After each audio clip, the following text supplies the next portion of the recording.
Okay, so here's the question. 2x squared equals x plus 28. And the question says, the question is asking, what is the negative solution? Like the conjugations of tonight. What's the negative solution?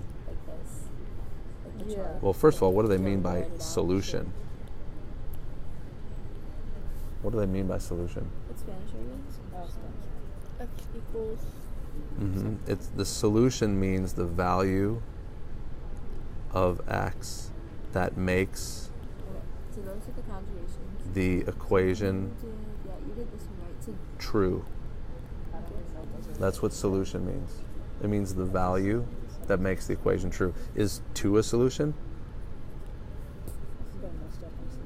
How can you tell? right on this one. Plug in 2 everywhere you see an x and see if the left side equals the right side. Is 5 a solution? How can you tell? So this Plug in 5, see if it equals. Are either one of those solutions? No. So how do you find solutions? Do we just keep plugging stuff in and guessing until we find 2 solutions? In English, I thought we would say we. No, that would be silly, right? We use algebra, and algebra is a systematic way of solving problems. So what is the systematic way of solving this quadratic? What's the systematic way of solving a quadratic equation? Well, if it was a linear equation, what would be the systematic way of solving this? Let me give you one like this. What's the systematic way of solving that? Add 3 to the right side. Add 3 to the right side. Then what?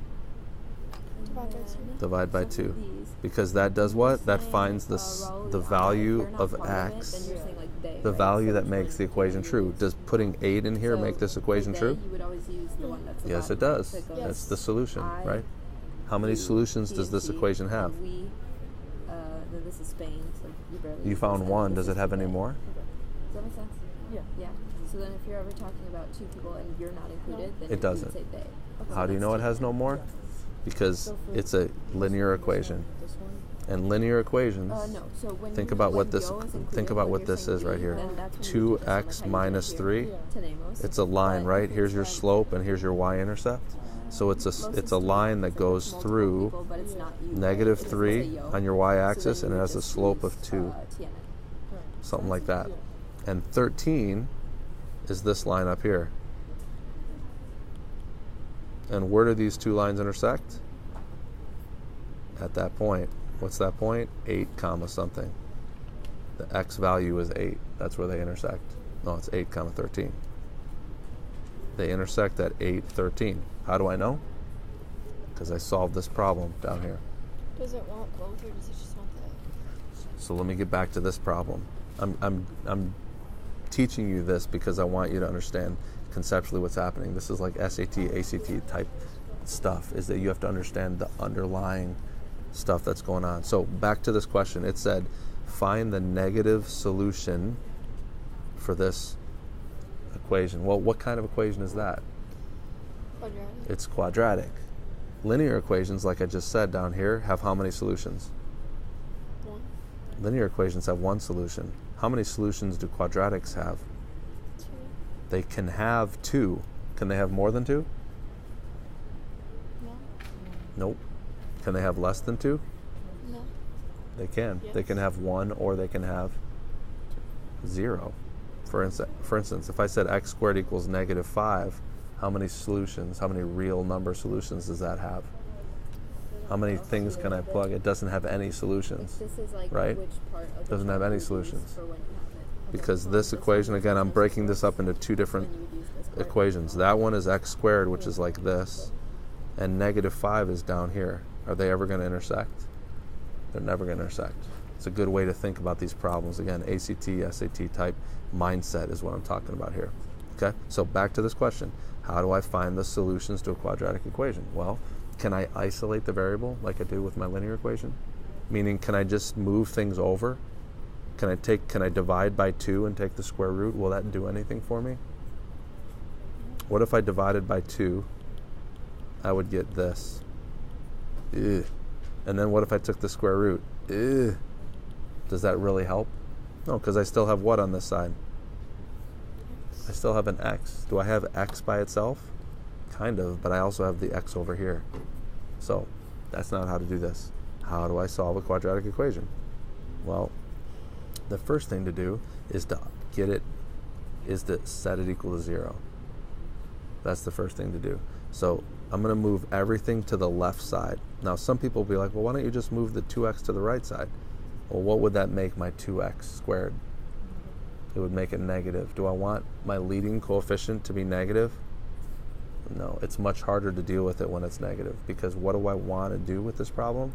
I want to factor it. Because why would I want to factor it? If I can break this quadratic up into two linear, 2x and x, two linear factors. If I can break it up into two linear factors, then I can that are equal to 0. The zero product property says that if this times this equals 0, then this equals 0, or this equals 0. There's no other way to get this equation to be true.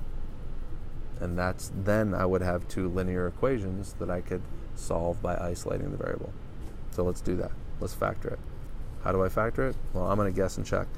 Notice I put 2x and x there. Why did I choose 2x and x? Because it equals 2x. Because that's what I get 2x squared from. And this is always your first in your FOIL process. I'm unfoiling this. Okay?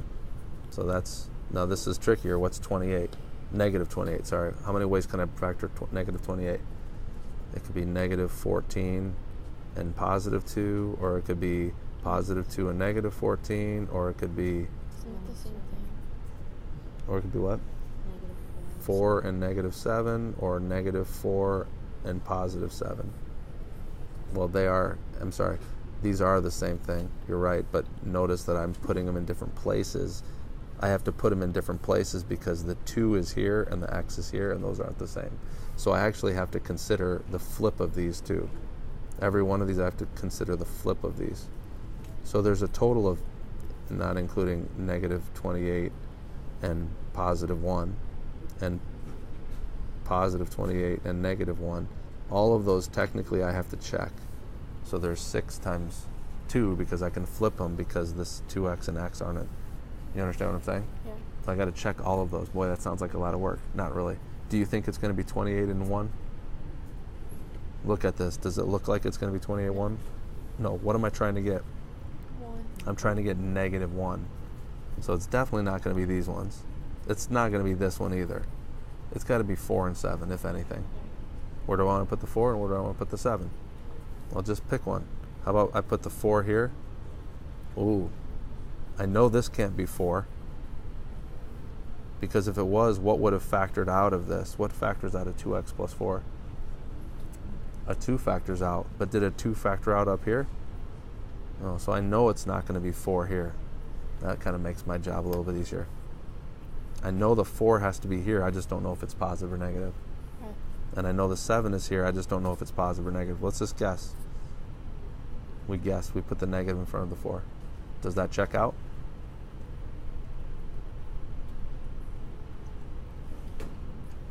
What do I mean by does that check out? Do I have to check my first? Do I have to check if that multiplies to 2x squared? No. No, I know it will. Do I have to check my last? Do I have to check if that multiplies to... No, I know it will, because that's how I made it. What do I only have to check? The middle. I have to check the inside and the outside, the O and the I. So what is negative 8x plus 7x? What does that add to? 1. Negative 1x. Hey, look at that. It worked. Got it? So that checks out. Great. Now, how do I solve the equation? Yeah, this one would be... Well, what did I just say about this whole process? Why did I want to factor it into two linear factors? What does this allow me to do? So then this one, do you know what legal means? If I have something times something else equals 0, what's the only way I can get two things to multiply to 0? If there's a 0 in it. If one of these equals 0, if either A equals 0 or B equals 0, that's the zero product property. So what I'm doing is I'm setting each one of these linear factors equal to 0. So... And now, how do I solve each one of these? Talking about in this sentence. Like we talked about at the beginning, how do I solve a linear equation? I just get x by itself. So subtract 7, divide by 2, Oh, you used 10. add 4. And then like you were saying, Those are my two answers. So then you would use Make sense? tango. Yeah. Now, did I answer the question? What's the No. question say? The negative solution. Which one's my negative solution? The fractions. X equals negative 7 halves. That's my negative solution. And by the way, how can I check it to make sure that's true? This one checks. Plug negative 7 halves in here, and make sure that the left side and the right side are equal to each other, Oh, 3. Wait. which you will see that they are. Yeah, that one was right. The one under it.